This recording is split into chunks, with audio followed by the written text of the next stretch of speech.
ઘણી વખત લોકો કહેતા હોય કે પિતૃ મોક્ષાર્થે કથા હોય તો પછી આપણે ત્યાં શું કરવાનું?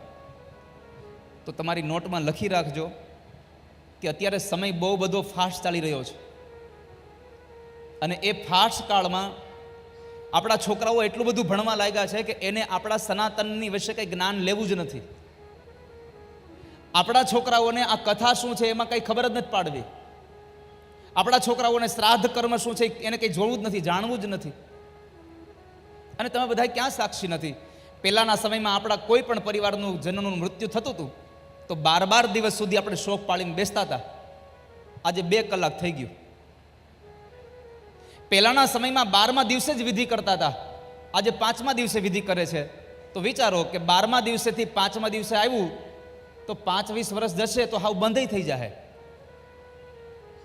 તો પછી ગતિ મેળવવા ક્યાં જશો? પછી મોક્ષ મેળવવા ક્યાં જશો?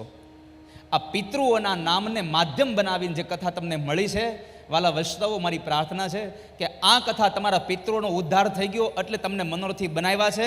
હવે તમે માંડવામાં બેહીને તમે તમારો ઉદ્ધાર કરી લેજો આ સંસારમાં. આપણી આવનારી પેઢી આપણી પાછળ કથા કરશે કે નહીં ખબર નથી, શ્રાદ્ધ કર્મ કરશે કે નથી ખબર નથી. માટે તમારી જાતે જ તમે પિંડદાન કરીને જાજો.